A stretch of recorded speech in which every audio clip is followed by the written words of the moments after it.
guys, no, nandito tayo ngayon sa Perlas ng Silang and kakain tayo dito. Tatry natin yung laging dinadayo ng mga turista dito. Tignan nyo naman, pagpasok natin sa loob, napakaraming tao, napakarami agad. No? Tapos ang ganda ng view nila, tapos meron silang park. Yan, pagtapos natin mag-lunch, pupuntahan natin yon. So pag nag-lunch ka, libre yung pag-entrance mo doon, yung pagpasok mo doon. Then guys, no, nandito na tayo sa Perlas ng Silang. Late at night, not okay. All I want, and I pray, all I need are some better days. Fuck me, I'm looking in the mirror. Pagpunta nyo ng Perlas ng Silang, makikita nyo nature vibes nila dito. So for only 1,500, makakalibre ka na ng entrance sa park nila. Then ito, sobrang lawak ng area nila para kumain. So kayang-kaya nila mag-accommodate ng marami. Solid nilang specialty. Ano order nyo, ma? Kay Perry ito. Chicken, whole chicken. Whole fried chicken. Tapos dagdagan nyo na lang. Tapos sayo paw. Ano sayo paw? Cheesy bangus. Tapos bulalo, no? Okay. Kasi silang pa rin to eh. So, specialty pa rin nilang bulalo. Yeah, magko-coffee tayo mamaya. Mararamdaman nyo dito yung presko ng hangin. Meron sila ditong bar area para mag-coffee. Then may waiting area din sila dito para sa mga nag-iintay kumain.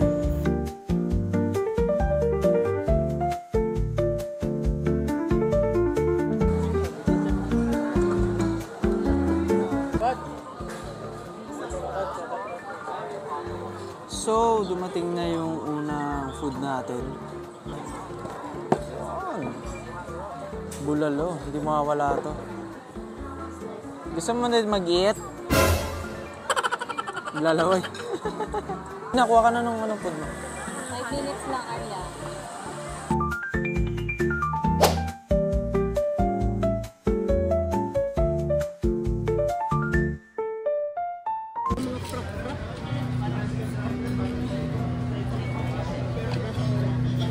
Let's go to higher ground. Sa higher ground. Yan o, tapos na tayo doon sa loob. Tayo busog na busog. Pasok na tayo dito sa kabila. Kung saan yung may mga magagandang bulaklak araw.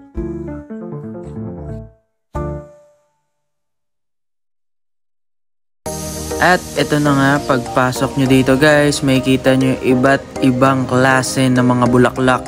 So for sure, lahat ng mga mamis natin dito, magugustuhan nila pag dinala nyo sila dito. So ano pang inaantay nyo, puntahan nyo na to at dalhin nyo na yung mga mamis nyo.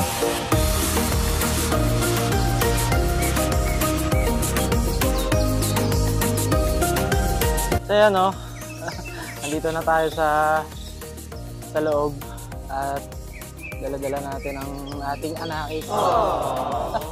Hello baby! So yan, nandito na tayo sa field, no? Puro bulaklak. Napakaganda. Nga lang, napakainit. So yan, nandito na tayo sa taas, no? Ikita natin dito yung pinaka-itsura niya. And meron din dito sa kabila. Dito yung mga farm. Yan. So ito yung mga pinupuntahan ng mga nanay. Mahilig ng mga nanay.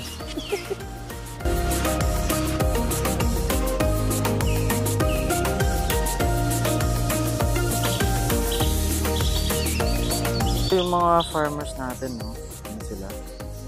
Nakikita nyo naman guys. Sipag nila dyan. Ang ganda ng upo ni Mama dito, bibigyan natin siya ng K-drama feels. 햇살이 비추는 하루 너와 나 둘이서 웃음 짓는 네 얼굴 내 마음에 꽃이 펴 네가 좋아서 그래 수줍은 고백할래 네 눈빛에 반짝여 알아줘 내 진심을 나의 마음 받아줘 내게 달려가고파.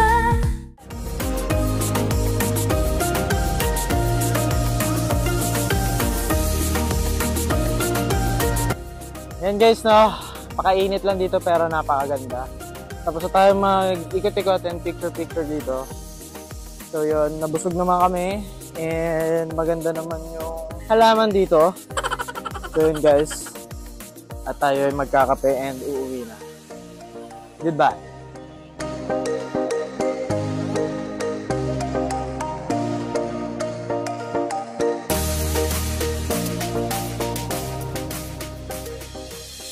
At nandito na nga tayo, napunta na tayo sa Wildflower. So nakita natin siya along the road, no?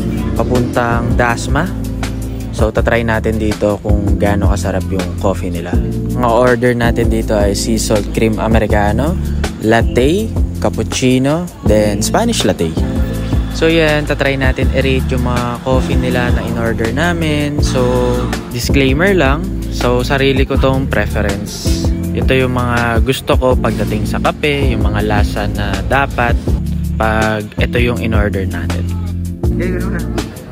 Gano'n na. Stress na ngayong mga tao dito. So, kailangan mag...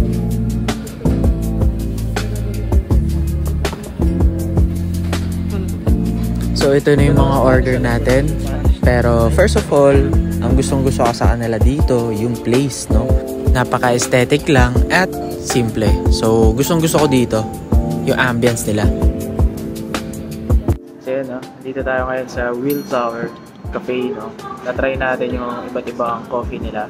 Tapos, yan, in-order natin is yung Americano Sea Salt Cream. I-try natin kung solid siya. So, medyo strong and onting creamy. So, kung i-rate ko to dun sa mga tikman kong Americano, 8 out of 10, pwede na. Sarap siya. Ayan o.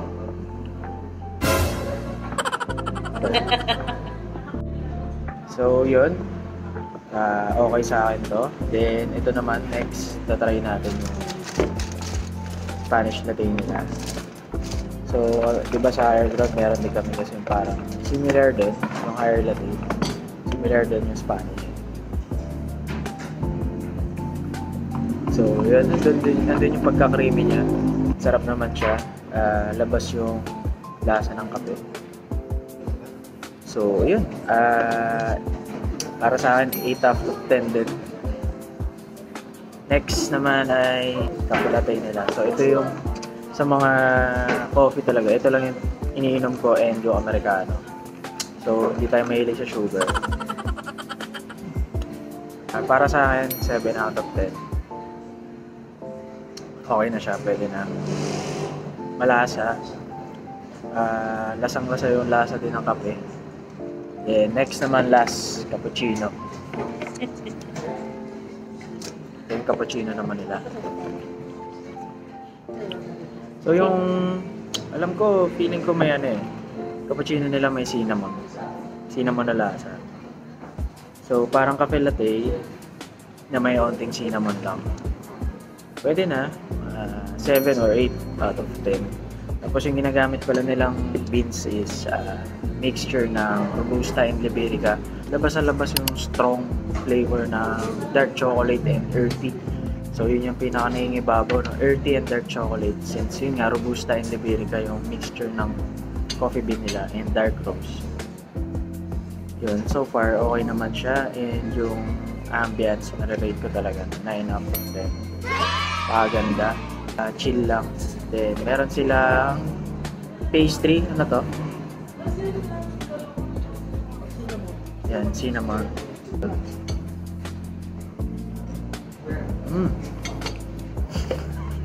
So yun, sa cinnamon, yan, chewy, creamy. Bagong-bago yung daw, lasa. Well lang, short ano lang naman to. Since nag-stop over na tayo for coffee, no, na-try na natin yung mga coffee nila, at least 4 na flavors ng coffee. So overall, masasarap naman yung coffee nila. So shoutout sa Wildflower. Alright. naman eh. Cheers, mga master.